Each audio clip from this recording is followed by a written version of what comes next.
적당히 미봉해놓고 해결된 것 같으면 다음에 또 재발합니다. 조금만 더 힘내주시고. 이재명 대통령의 대박 메시지입니다. 너무나 속 시원하지만 한편으로 이런 분이 우리나라 대통령이란 것은 정말 행운이라 생각합니다. 오늘 화제가 된 말씀 끝까지 들어주시고 여러분들의 생각 댓글로 부탁드립니다. 사실 정치 집단들, 특히 이제 정당들에 대한 국민들의 평가는 사실 호의적이기가 쉽지 않은 것 같아요. 국민들의 생각은 정말로 다양하죠. 근데 과연 그 국민들의 다양한, 특히 정치적 다양함이 두 개의 정당에 다 제대로 투영될 수 있느냐, 즉 두 개의 거대 정당이 국민의 그 다양한 정치적 스펙트럼을 충분히 다 반영할 수 있느냐라는 점에 대해서는 근본적으로 불가능할 수밖에 없는 것 같아요.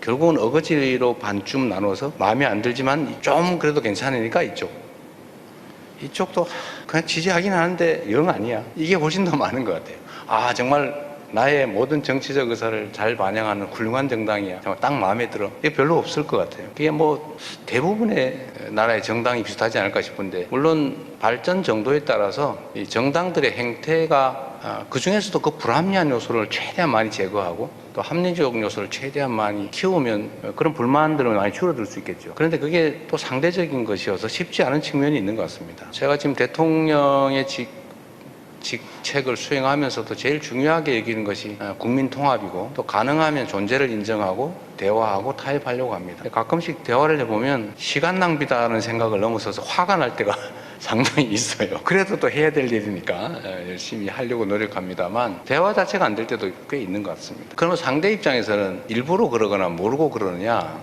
어떤 걸까? 어쩔 수 없는 측면이 또 있는 것 같아요. 그러니까 정치 발전 정도가 충분히 성숙하지 못한 것 아닐까? 노력해야 될 것 같습니다. 그러니까 말씀하신 것처럼 독재와 반독재, 비민주와 민주주의, 이게 대결하던 시대를 못 벗어난 거 아니냐. 대한민국이 충분히 민주적이지 못하고 좀 독재적이고 폭력적일 때는 소위 민주화 투쟁, 민주주의 투쟁이 중요했죠. 그러나 지금은 사회는 많이 발전했는데 여전히 그 관성에서 못 벗어난 거다. 민주당이 다 벗어나지 못했다. 그 점도 일리는 있습니다. 그러나 또 노력하고, 저도 노력했고 지금도 노력하고는 있는 것 같습니다. 근데 또 상대적이어서 힘들 것 같기도 하고요. 국민의힘이 그냥 그 상대인데, 제가 어제 예산안이 합의됐다는 소리를 듣고 깜짝 놀랐어요. 전혀 기대하지 않았거든요. 이것도 하나의 발전적 측면이겠다는 생각이 들었어요. 좀 신통하다 이런 생각이 들었습니다. 이런 게 또 하나씩 쌓이면 또 좋아지겠지요. 또 다른 한편들을 보면 저게 말이 되는 소리야. 우리 국민들이 상식적으로 도저히 납득할 수 없는 소리를 저렇게 공개적으로 왜 하지? 그게 당에 도움이 될까? 그 속으로는 차라리 정략적으로, 정파적으로 생각하면 잘 됐다, 잘하고 있네, 이런 생각이 들 때도 있습니다만, 국민들도 이렇게 길어질 줄 몰랐다, 계엄 극복 과정이 너무 더디다, 이렇게 말씀하는 분도 계시고, 또 일각에서는 사실 너무 필요하다 이렇게 하시는 분들도 계십니다. 지난 계엄 극복 과정에 대한 대통령님의 평가랄까요? 좀 말씀을 부탁드리고요. 또 어찌 보면 다소 좀 다양한 목소리를 내고 계시는 국민들께 대통령님으로서 좀 하고 싶은 말씀이 있으시다면 좀 말씀도 부탁드리겠습니다. 네, 제가 드리고 싶은 말씀을 할 수 있게 질문해 주셔서 감사합니다. 우리는 이제 개혁 과제라고 하는 얘기를 자주 합니다. 변화하고 더 나아져야지. 개혁이라고 하는 말이 원래 가죽을 벗긴다 이런 의미를 가지고 있는데, 더 나은 상황을 만들기 위해서는 고통이 수반된다는 의미이기도 할 겁니다. 우리가 현재 바람직하지 못한 상태를 미래에 좀 더 바람직한 상태로 바꾸려면 현재 상태에서 부당하게 이익을 보거나 또는 불합리하게 이익을 보는 집단 또는 사람들이 당연히 반대하게 돼 있습니다. 저항하게 돼 있습니다. 그건 자연스러운 과정이죠. 마치 군뱅이가 매미가 되려면 탈피를 해야 되는 것처럼 매우 위험하고 고통스러운 과정을 거치지 않습니까?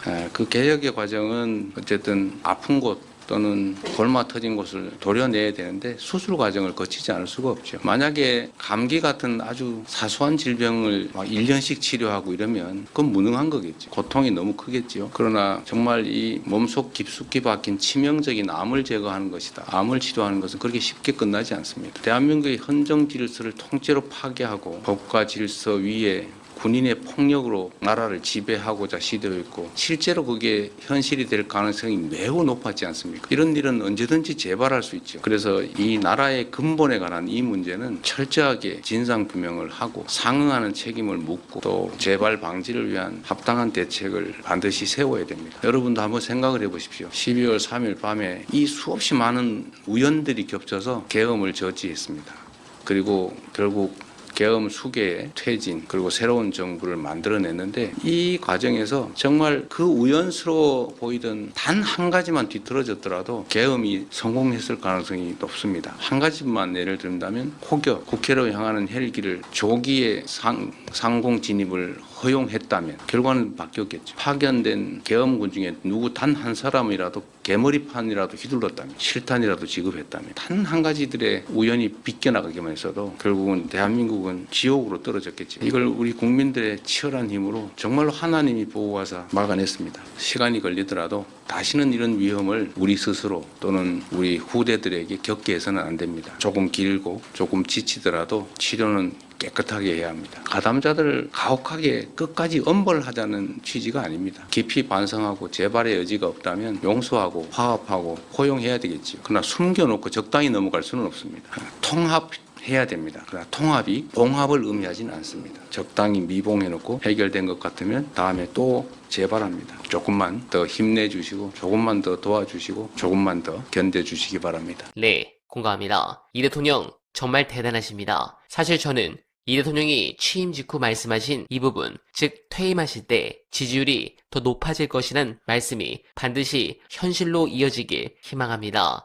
어차피 이 대통령은 일을 엄청나게 잘하시고 열심히 하실 것이라 믿어 의심치 않지만 지지율 60%대로 대선에 돌입하면 정권 재창출이 확실하기 때문입니다. 해당 부분이 중요한 것은 저는 김대중 대통령이 위대한 이유는 수많은 이유가 있지만 가장 큰 것은 노무현 정부를 탄생시킨 것, 즉 정권 재창출을 한 것에 있다고 생각합니다. IMF 극복, 문화 부흥, IT 발전 다 좋지만 압도적인 업적이 정권을 재창출했다는 것입니다. 노무현 대통령의 서사의 위력이 어마어마하지만 결과적으로 민주 정권을 이어갔다는 점, 그래서 김대중 정부의 업적이 곧바로 다음 정권에 의해서 지워지고 무시되는 게 아니고 노무현 대통령에 의해 갈고 닦고 발전되었던 시간들, 그 10년이 오늘날 대한민국의 위치에 토대를 만들었다는 것이죠. 그 가장 중요한 정권 연장을 실패한 문재인 대통령 시절을 반면교사 삼아서 다시 10년 꼭 이루었으면 좋겠습니다. 저는 솔직히 문재인 대통령을 무척 좋아했습니다. 업적도 많았던 정권입니다. 그러나 다른 민주정부 대통령보다